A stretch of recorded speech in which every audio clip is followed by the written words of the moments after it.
¿Cómo están? Bienvenidos a nuestro episodio número 88 de Nuestras Gotas de Crecimiento. Para mí es un gusto estar hoy con nuestras compañeras Eva Hernández desde España, Mimi Matar desde República Dominicana y su servidora Jessica Luna desde Ciudad de México.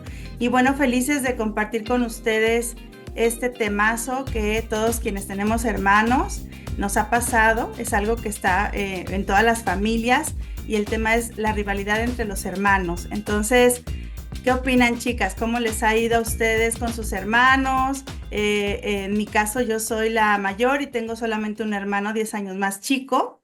Y creo que esto como rivalidad como tal no lo viví, pero sí pues por los años que nos llevamos, creo que fue como vivir etapas distintas y no tanto la competencia, pero creo que en muchas familias se da esta cuestión de la competencia, sobre todo creo que por el amor de los padres, por quién es el más amado, ¿no? Aún ahora, siendo adultos, es quién era el preferido de papá o mamá, y creo que como por ahí podemos empezar. 100%. Yo creo que una de las cosas, la rivalidad de por sí no nace en los hermanos, la rivalidad nace, es, como dices bien, por ese deseo, ese anhelo de ganarnos el cariño y la atención de los padres.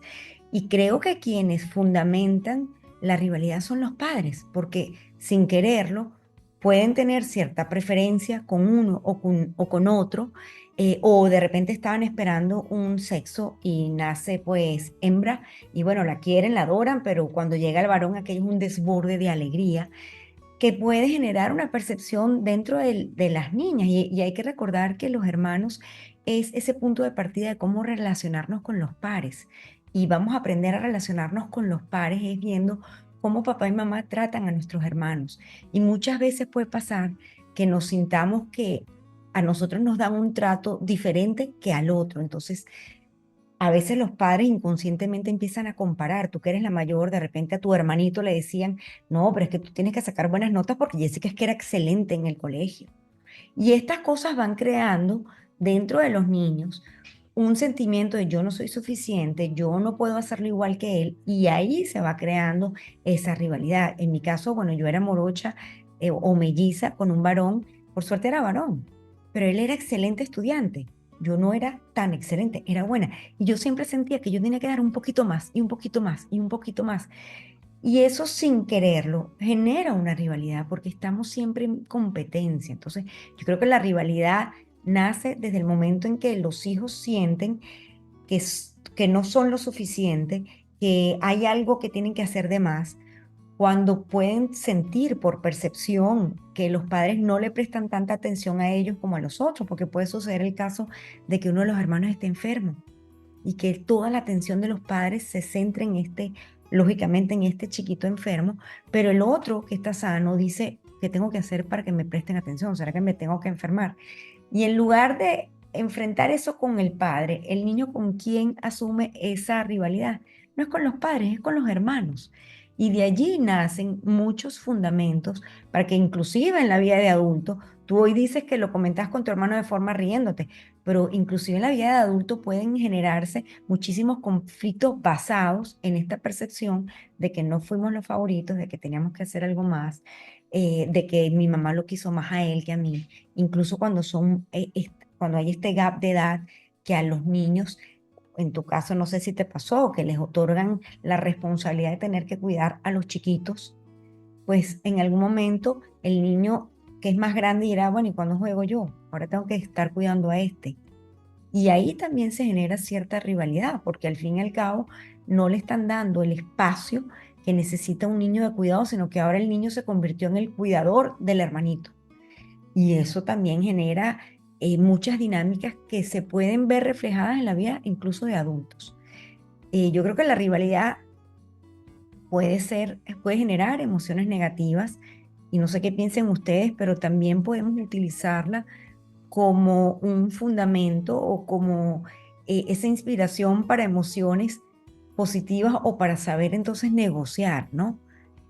Para no centrarnos solo en lo negativo que puede ser la rivalidad entre los hermanos. A mí me has tocado todos los temas importantes, yo creo, y has dicho algo muy relevante, que muchas veces, yo creo que cierta rivalidad no deja de ser lógica, porque al final, como niños, lo que queremos es ser el centro del universo y que los padres nos miren solo a nosotros. Entonces, en el momento que hay otros hermanos, cierta rivalidad es lógica, ¿no?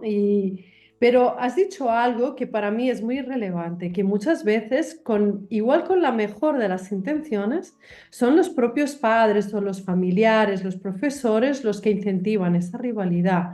A veces queriendo hacerlo de manera para motivar o lo que sea y acaba teniendo algunas consecuencias que no se saben decir, no solo de niños, sino como tú bien decías en la edad adulta. Yo pensaba en mi caso, yo soy la mayor también, igual que Jessie, y con mi hermana nos llevamos solo 5, bueno, nos llevamos 5 años, es bastante, pero yo recuerdo, tengo el recuerdo vívido de cuando nació mi hermana, llegó mi hermana a casa, que yo pasé de ser a quien miraban todos tener toda la atención, a de repente con 5 años decirme, no, ahora tú tienes que ser responsable y tratarte y portarte bien porque hay este bebé aquí.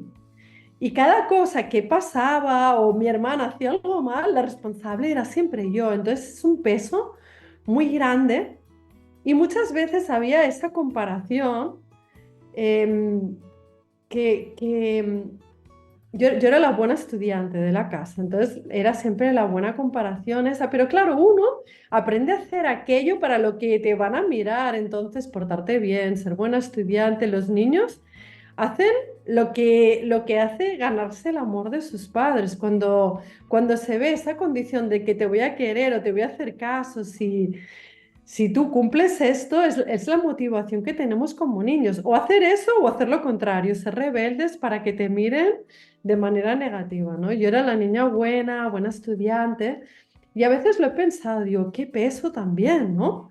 De tener a alguien así que te estén comparando siempre, que tu hermana tal, tu hermana cual, ¿no? Entonces, yo creo que como padres, tener la conciencia y darse cuenta de eso, porque al final cada niño, cada niña tiene unas cualidades. Entonces, qué bonito reforzar esas cualidades y reforzar lo que sabe hacer bien o lo que le gusta sin esa necesidad de ponernos a comparar, ¿no? Y yo creo que eso es algo, lo estaba pensando en base al tema de hoy, de la rivalidad, y yo creo que es algo que nuestra sociedad, o quizá mucho en nuestra generación, se ha motivado mucho, esa rivalidad, el competir para mejorar, el competir para ganar, ¿no? Y llega un momento que lo único que sabemos hacer es competir, competir, competir, porque no aprendimos a colaborar. Yo creo que eso quizá está cambiando un poquito ahora. ¿Ves cómo educan a los niños? Y hay más, lo veo por mi sobrina, ¿no? Que hacen como más trabajos en equipos, más colaboración, ¿no? Pero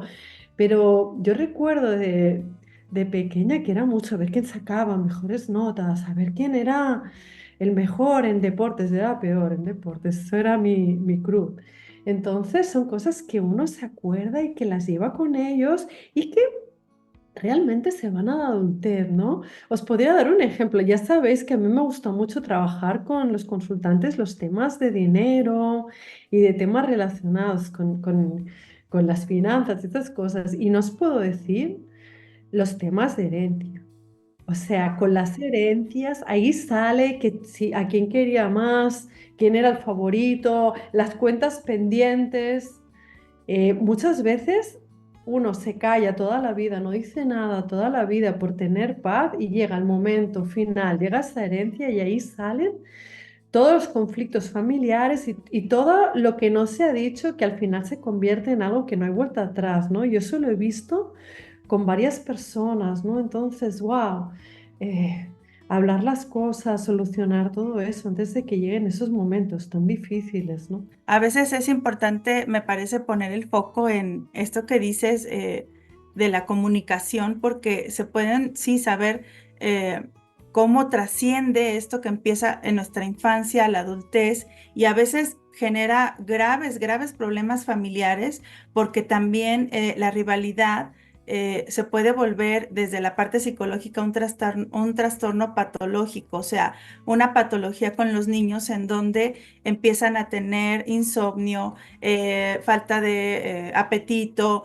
ansiedad, un desenfoque escolar. Entonces, sí, desde, como dices tú, Mimi, podemos como normalizarlo, reírnos, contar como muchas anécdotas como favorecedoras, que yo creo que anteriormente las familias no tenían herramientas para poder identificar este tipo de rivalidad. Incluso en psicología hay un test para saber el nivel de rivalidad que hay entre hermanos y ver si puede caer en una cuestión patológica. Entonces, anteriormente pues era cada quien podía sobrevivir como fuera y si había todas estas focos rojos en los niños, a veces los padres ni siquiera lo notaban. Pero actualmente me parece que como padres tenemos que hacernos cada vez más conscientes, quienes nos escuchan y son padres de niños pequeños, de evitar esto que bien dijiste, Mimi, esta cuestión de las comparaciones, saber que cada hijo es único, que tiene ciertas habilidades que podemos desarrollar o fomentar, pero también ese trabajo solo se logra si como papás tenemos un trabajo personal, porque si no es muy difícil que lo vean. Y la verdad es que arcaicamente la obligación de los papás es mantener a los hijos con vida. Eh, pero ahora, pues tenemos que buscar, estamos obligados a buscar más herramientas para que no nada más sea mantenerlos con vida, sino darles un entorno adecuado para que puedan desarrollar sus habilidades. Entonces, podría ser que alguna de nosotras tuvo alguna situación patológica, pero la dejamos pasar y pudimos sobrevivir y no nos dimos cuenta. Eso también pudo pasar, ¿no? Pero son focos rojos que debemos de tomar en cuenta porque según el temperamento de cada niño, para alguno puede pasar como desapercibido alguna cuestión entre los hermanos de agresión física o verbal, pero para otros que son con un temperamento más introvertido puede ser como la punta del iceberg de algo que se puede ir construyendo para la adultez. ¿No? Y eso que dices es tan valioso, Jessie, porque no solo se ve en las relaciones entre los hermanos, sino que este niño que creció en esta familia donde había un favoritismo, donde había una comparación, en donde, como dice Eva, no se respetaba su individualidad, sino que es una familia de artistas y pues lo que buscaban era que todos fueran buenos artistas y a lo mejor este niño lo que era un buen deportista. En su vida de adulto, cuando le toque trabajar con pares, también va a generar esta competencia, va a ser poco colaborador, va a ser esa persona que va a querer siempre ser el mejor o todo lo contrario, se va a entrar en su propio mundo para no tener que exponerse, ¿no? Y es esta persona que es poco visible, ¿no? Y eso es muy importante. Yo creo que lo que hemos dado en la clave es que como padres tenemos que estar conscientes de cómo transmitimos nuestro cariño a nuestros hijos, cómo transmitimos nuestras emociones, pero para eso tú diste en la llaga y es que tenemos que hacer un trabajo personal, porque nosotros estamos transfiriéndole a nuestros hijos lo mismo que nosotros hemos aprendido en nuestras casas y probablemente nosotros aprendimos un poco de esta competencia y de esta poca colaboración, ¿no? Y es importante aquí también saber que depende de las dinámicas familiares, le dieron un lugar, una responsabilidad a un niño mayor de la que tenía o de la que podía sostener. Y eso también genera cierta rivalidad, porque en su vida de adulto va a decir, bueno, yo me calé, tener que criarlos, educarlos, darles de comer, puede decir, el niño, el hermano mayor puede decir esto, o el hermano que le haya tocado, y mira este que viva la pepa es, ¿no? Entonces, es importante también tener en cuenta que todas estas dinámicas nos van a llevar a nuestra vida de adulto a relacionarnos también con nuestros pares. Y yo creo que eso es algo que no solo viene de la familia o de la cultura, viene también arcaico en el sentido de hasta bíblico, es por un poco la historia de Caín y Abel, donde estos dos hermanos se enfrentaron. Entonces, de alguna forma, y tú hablabas ahora de cómo la sociedad nos ha impuesto esta competencia, creo que lo que nos toca es poner los ojos más en la colaboración que en la competencia y criar a nuestros hijos desde allí, que haya una colaboración entre ellos. Y hoy en día, si tenemos este tipo de conflictos internos que pueden haber pasado, como dices tú, Jessy, bajo la mesa, es buscar inspirarnos en esto que nos enseñan nuestros hermanos. Qué bonito, Mimi, eso que dices, buscar lo que nos enseñan nuestros hermanos, porque al final también nos hacen de espejo, ¿no? Para aprender, porque a veces, habiendo vivido en la misma familia, en la misma casa, en la misma cultura y ves que las reacciones de cada uno pueden ser muy diferentes ante las cosas que ocurren, ¿no? Y tú bien lo decías, que luego salimos a la vida y esas dinámicas familiares, si no nos las trabajamos, al final las vamos a llevar a nuestra vida diaria y lo ves en los trabajos, ¿no? Al final los problemas con el jefe, con la autoridad, que estoy proyectando ahí a mis padres, que estoy proyectando en los compañeros, ¿no? Y eso yo creo que cuando llega a cierta edad ya es una responsabilidad personal, ¿no? De obtener esas herramientas y trabajarnos esas cosas para no perpetrarlas, ¿no? Para no perpetuarlas, perdón, para no perpetuarlas hacia adelante, ¿no? Pero al final como adultos también tenemos una responsabilidad para los que van detrás, ¿no? Y si bien decía Jessy que antes no había las herramientas, ahora tenemos muchas herramientas, ¿no? Para crecer si queremos y para analizarnos y para lidiar con toda esa maleta que llevamos en lugar de proyectarla en los hijos o en los que van detrás, ¿no? En los alumnos o en las personas con quienes estamos, ¿no? Yo pensaba en esto de la competencia con los hijos. A veces también viene de ese deseo de los padres de que los hijos cumplan aquello que ellos no pudieron cumplir, ¿no? O que lleguen lejos. Muchas veces hay ese deseo de los padres de realizarse a través de los hijos, que también quizás sea con la mejor intención, pero que al final le está negando a los hijos el hecho de poder mostrar su verdadera autenticidad y seguir su propio camino, ¿no? Porque es un peso muy grande que te digan que tienes que ser artista cuando tú lo que quieres es ser deportista, ¿no? Como tú decías, y ahí pues imagino que todos los padres tienen como grandes expectativas y grandes deseos para sus hijos, pero es como cómo lidiar con esas expectativas para no cargarle al hijo un peso que no es suyo, ¿no? De cumplir algo que yo no he cumplido o que quisiera haber realizado fuera de mí, ¿no? Y esto que dices, estas expectativas, Eva, también en esta competencia entre hermanos, a veces esa competencia es por el amor de la mamá o del papá, a quién quiere más, por ciertas características que tienen esos hijos, como decíamos en otro episodio. ¿Te acuerdas, Mimi? ¿Qué hijo es el espejo y qué hijo decías es el oasis, ¿no? ¿Qué hijo se parece más a la madre o al padre? Y entonces ahí también los papás nos vamos viendo reflejados y tenemos cierta lejanía o cercanía con uno u otro también. Entonces, ahí creo que empieza mucho de la envidia también, ¿no? Envidio que mi mamá te hable así o te vea así o te abrace de cierta manera que a mí no. Y al trascender a la adultez, yo tengo un ejemplo cercano en donde, bueno, ya toda la familia le hace burla a la mamá porque es claro quién es el hijo favorito, ¿no? Entonces, hasta el hijo que no es el favorito sabe que no es el favorito. O sea, es como eso que se dice que todos saben, pero no se dice verbalmente.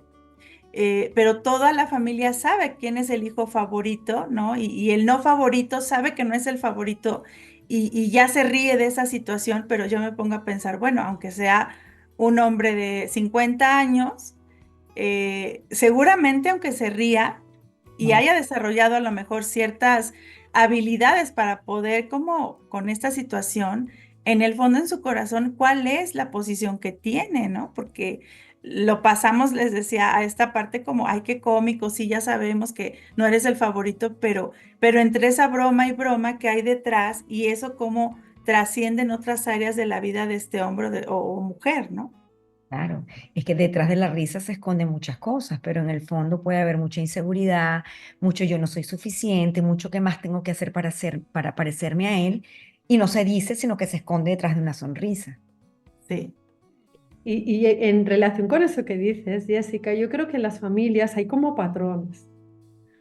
Hay a quien se le permiten ciertas cosas como y a otros que no, a unos que se esperan ciertas cosas, a otros que ya no se esperan y sin darnos cuenta de forma inconsciente se ponen ahí diferencias de trato que son sutiles, pero al final esas cosas sutiles las ve todo el mundo, aunque no las digan, ¿no? Como tú bien decías en ese ejemplo, ¿no? Tú decías de esto del favorito, yo me acordaba de un par de casos que conozco así también, ¿no? De un hijo que se ha privilegiado más o que se ha quedado ahí viviendo con los padres y bueno, luego esas cosas al final llega un momento en que, en que llega el conflicto, ¿no? Sí, o Entonces, escala ya cuando hay, por ejemplo, herencias, ¿no? Exacto. En una herencia a lo mejor dispusieron los padres o la madre dejar a ese hijo favorito y cómo se queda el resto de los hijos, ¿no? Es una cuestión como muy compleja, pero bueno, saber que comienza desde nuestra infancia y que también creo, como bien decías, Mimi, ¿no? Hablamos como de esta parte como un poco complicada, pero también está la otra parte que nos nutre, porque en mi caso, al ser una hija con esta separación de 10 años de diferencia, yo les puedo decir que en realidad siempre me hubiera gustado tener más hermanos en medio, con no tanta diferencia para estar más acompañada. Esa es como mi sensación, porque eso es algo que yo vi en otras familias, con otras primas, que se acompañaban y se prestaban que la bolsa, la ropa, etcétera. Y en mi caso no fue así. Entonces, creo que dentro de todo lo bueno que también construye la hermandad es que algo que decimos mucho acá en México, un hermano es para toda la vida y no vas a estar solo el resto de tu vida, ¿no? Es como una frase que las abuelas nombran mucho acá como cuando nace el hermano, ¿no? Ah, ya no va a estar sola, ¿no? Es como ese compañero o compañera que también puede estar con nosotros más allá de los padres, más allá incluso puede ser de una relación de pareja o más allá de los hijos. sí, 100%. Y yo creo que esta hermosísima relación nos enseña no solo a tratar los pares, sino, bueno, cuando nos toca compartir entre hermanos, sobre todo familias que son numerosas, en mi caso éramos 4, pues tocaba compartir y es un momento también de aprendizaje de, bueno, no me toca toda la torta para mí, hay que compartirla. Pero yo me imagino que para ti, Jessie, bueno, ahorita tienes hermanas de la vida que te acompañan y tienes a tus hijas también con las que compartes la bolsa y la cartera y se la prestan.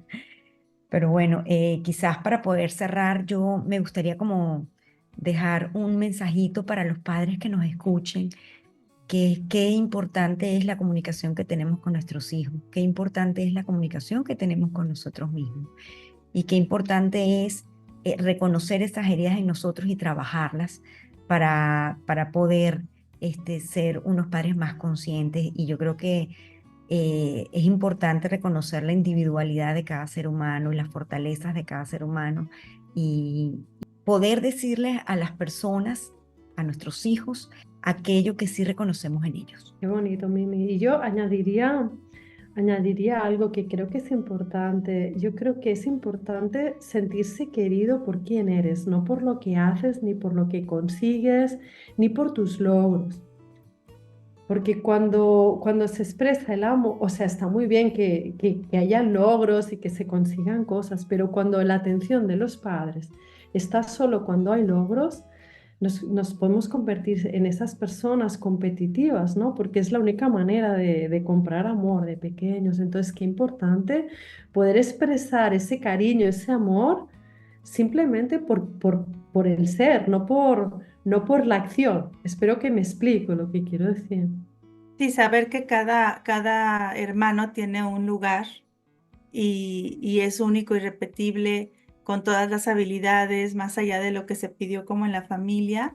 Y bueno, cuando ya somos adultos, voltear a ver a esos hermanos también, pues en gratitud, en saber todo aquello que vivimos como haya sido, podemos ahora, en el momento que estemos ya, poder elegir tener una relación distinta, porque eso me parece que se puede ir modificando en cada momento si queremos. Saber que ya no somos niños y poder hacer una construcción ahora de cómo nos conocemos ahora ya en nuestra adultez, en este momento de la vida y qué elegimos para nosotros. Bueno, muchísimas gracias, excelente. Si nos escuchas, si tienes algún comentario o quieres compartirnos algunas experiencias, por favor, déjanoslas aquí en tu comentario. Y bueno, muy agradecida con ustedes. Les invitamos a pasar por nuestra página web de la Escuela de Reconstructivas para que vean los talleres que tenemos a nivel internacional. La página es www.reconstructiveschool.com. Gracias, chicas.